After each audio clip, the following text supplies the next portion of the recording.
Hey, what's going on, guys? Welcome back to the channel. Today we're going to be doing a video checking out the latest top-end controller from Flydigi, which is the Vader 5 Pro.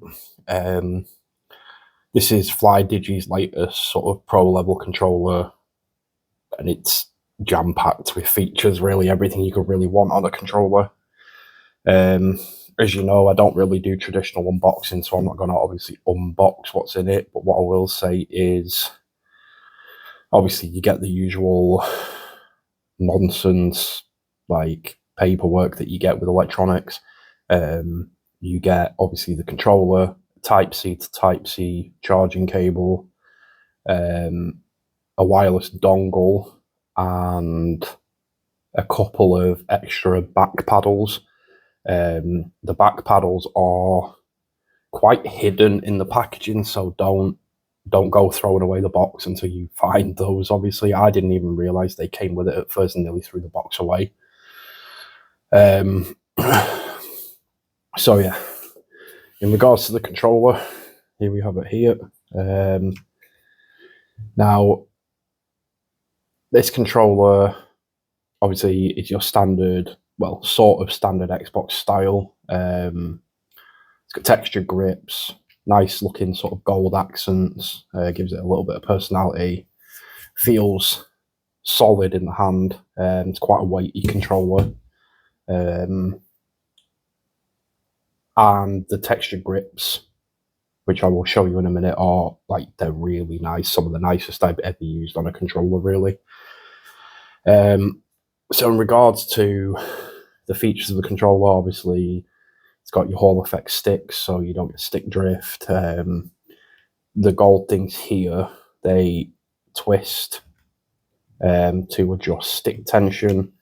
The one thing I will say about these is I have, obviously, this Vader 5 Pro, but I also have a Direwolf 4, and the Direwolf 4 also has stick tensioners, and the ring that you use to tension them, on this they're plastic, whereas on the Direwolf they're rubber, and on this I found they're actually quite hard to grip and twist compared to the Direwolf. So I don't know why Flydigi decided to go for plastic on a higher end, more expensive controller than the Direwolf 4, but we'll never know, I guess. So yeah, the adjustable stick tension is nice. It's good for, like, if you're switching between playing a racing game, playing a shooting game, so on and so forth. It does have dual mode triggers, so you can go, obviously, full trigger press. You flip that up, you go into like micro switch triggers, which is obviously really nice again for your shooting games, so on and so forth. The face buttons here are also micro switches. Don't know if you can hear this. So they have like a click to them, kind of similar to a mechanical keyboard. I prefer micro switch face buttons because I think they work faster. Obviously, you have these two extra buttons, a C and the Z here, which you don't usually see on Xbox style controllers, but these can be kind of matte, like your back paddles can be. The controller has full remapping and everything using the Flydigi Space Station app.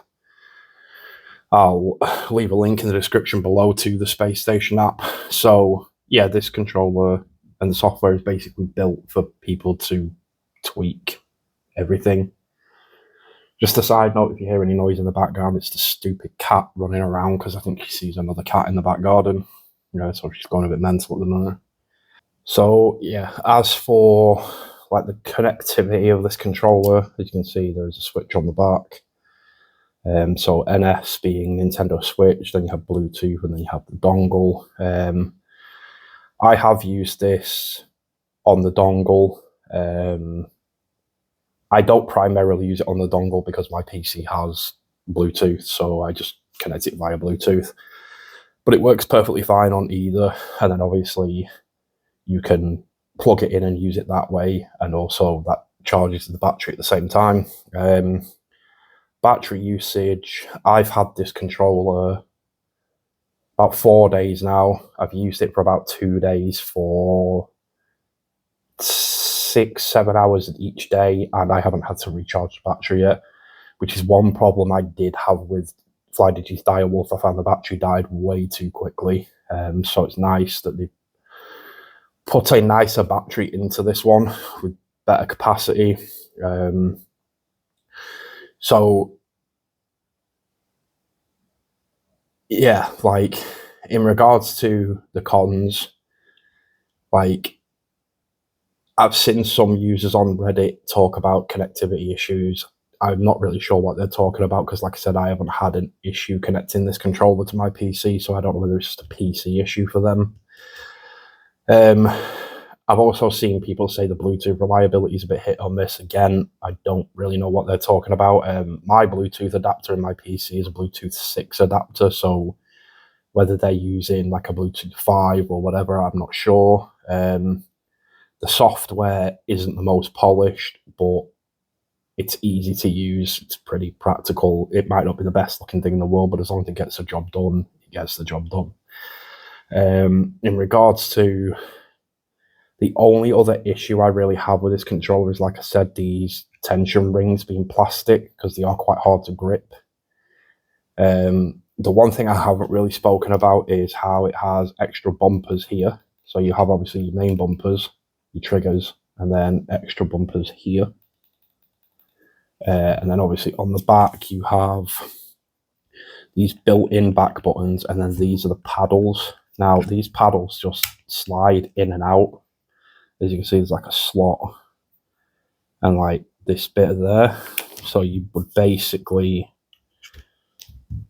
if I can get the controller to stand up, you would basically slide, it's a bit difficult one-handed, but you would slide the ring bit in and then just click it.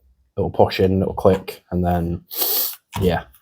Obviously, the 3 gold things on the back are for a charging dock. You can buy a charging dock for this controller, but you don't get one with it.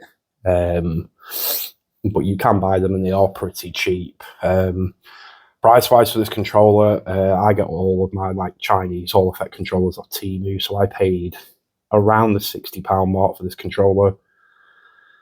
You can buy them on Amazon, but you will pay a bit extra.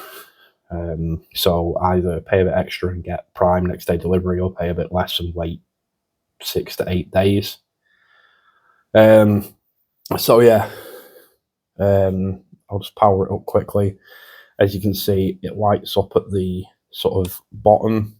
That light strip is fully customizable on the Space Station software, and when you plug it in, obviously that light does light up to tell you how charged the battery is in the controller, which is quite handy.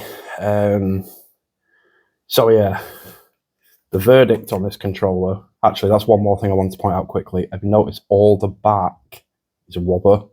It's all rubber. Even on the inside here, it's all rubber. It's really nice to hold. It doesn't slip or slide or anything like that. It's really nice. But yeah, so the verdict on the Vader 5 Pro, should you buy it? Well, if you want really like high-end customization of your controller, extra buttons obviously for your competitive play, whether it be in Call of Duty or whatever, good Hall Effect sticks, then yeah, it's a seriously good controller for the price.